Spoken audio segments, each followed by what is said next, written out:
नमस्कार दोस्तों, मैं एक सारमी चंद्रशेखर उगले आपका अपने share share market YouTube channel पे स्वागत करता हूँ। हम देखेंगे कुछ स्टॉक जो जिसमें पैटर्न बना हुआ है, उसको बाइंग क्यों करना चाहिए।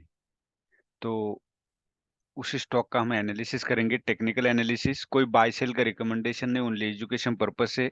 हाँ, ये दावा मैं करता हूँ कि 100% जरूर नहीं कि मेरे सारे स्टॉक अनुमान के मुताबिक चलेंगे या टारगेट अचीव करेंगे, लेकिन अगर आप प्रॉपर इसमें जो बताया गया स्टॉप लॉस और टारगेट अगर आप बुक करते हो और स्टॉप लॉस भी बुक करते हो, तो ज़रूर आप प्रॉफ़िट में रहोगे। लेते वक़्त हमेशा ये इन चीज़ों का ध्यान रखना है कि हर सेक्टर में सेम अमाउंट इन्वेस्ट करनी चाहिए। आप 10,000 लगाओ या 10 करोड़ लगाओ। तो सबसे पहले हम देखेंगे ओमेक्स ऑटो। ओमेक्स ऑटो जो है ऑटो कंपनी का है, और इसका अगर आप देखोगे मंथली ये कप एंड हैंडल पैटर्न बना हुआ है, तो आप इसको 134 के ऊपर बाय कर सकते हो। अब और इसका टारगेट क्या होगा? 270। अब ये कब अचीव होगा, इसके बारे में मैं आपको नहीं बता पाऊँगा कि कितने दिनों में होगा। हाँ, लेकिन ये टारगेट मिल जाएगा। तो ये हो गया हमारा ओमेक्स ऑटो। इसके जो पैरामीटर फंडामेंटल पैरामीटर्स है वो मैंने चेक किए हुए हैं। तो वो उसका ग्रोथ रेट हो या उसके पास फ्री कैश फ्लो हो, सब अवेलेबल है। इसका डेट टू इक्विटी रेशियो वो 1% से बहुत कम है। तो ये स्टॉक ठीक है। इसमें म्यूचुअल फंड होल्डिंग भी है। इसमें प्रमोटर का कोई प्लेज नहीं किया 6 महीने से, और प्रमोटर होल्डिंग जो है वो कांस्टेंट है।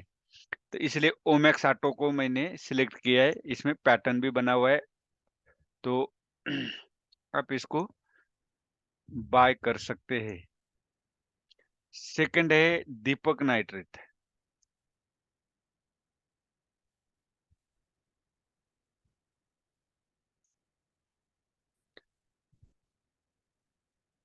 दीपक नाइट्रेट में भी अगर आप देखोगे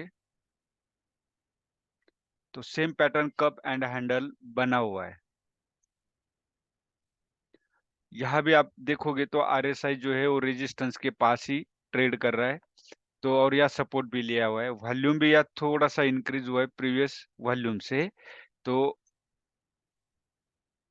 आप इसको भी बाय कर सकते हो 2,900 के ऊपर, और 2,755 ये आपका स्टॉप लॉस होगा। स्टॉप लॉस जो बताया उसको आपको प्रॉपर लेना ही पड़ेगा और चाहिए, तभी आप स्टॉक मार्केट में सक्सेस हो सकते हो। और टारगेट जो है 3,955 का है। तो यही है दीपक नाइट्रेट। इसका भी सेम फंडामेंटली स्ट्रांग है, मिड कैप है, कांस्टेंट है, प्रमोटर होल्डिंग कांस्टेंट है, कोई प्लेज नहीं किया हुआ है। इसका जो ग्रोथ रेट है वो कम है प्रॉफिट का, बट फ्री कैश फ्लो भी इनके पास अवेलेबल है। डेट टू इक्विटी रेशियो भी 1% से कम है। अब सेकंड है, थर्ड जो स्टॉक है वो है Omaxe.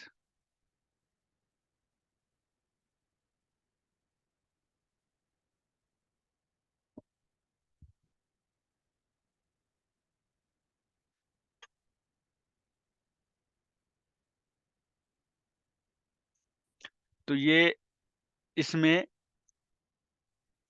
Head and shoulder pattern बना, ये भी मेरा फेवरेट पैटर्न है।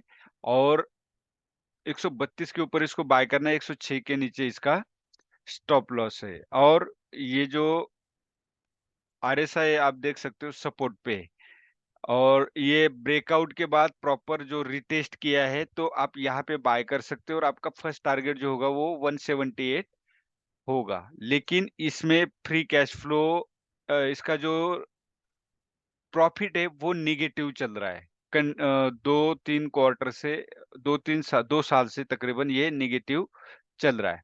और ये स्मॉल कैप कंपनी है, 257 करोड़ कुछ इसका टोटल कैपिटल है। तो ये रिस्की है, इसमें म्यूचुअल फंड होल्डिंग नहीं है। म्यूचुअल फंड होल्डिंग के पीछे का लॉजिक ये होता है कि वो लोग भी बहुत हाई लेवल पे उनका एनालिसिस होता है।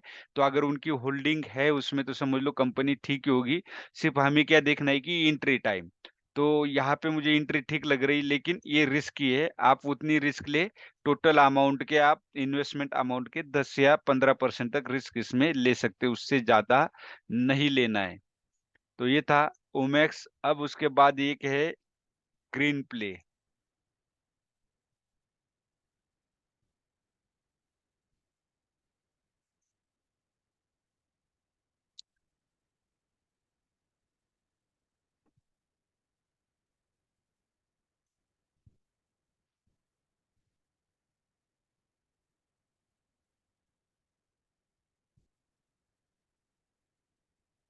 Sorry, green panel.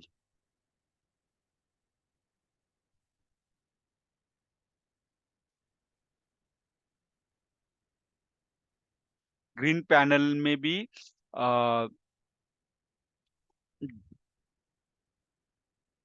Head and shoulder pattern बना हुआ है, और ये भी स्मॉल कैप कंपनी है। ये जो प्लाईवुड के दरवाजे, डोर्स वगैरह वगैरह जो भी प्लाईवुड से आइटम बनते हैं वो ये बनाते हैं। तो यहाँ आरएसआई भी अप ट्रेंड है, और बाकी पैरामीटर चाहे 50 डेज ईएमए हो या बॉलिंगर बैंड हो, सारे टेस्ट किए हुए हैं। और उसके बाद ये मैं रिकमेंड एजुकेशन पर्पज से रिकमेंड कर रहा हूँ।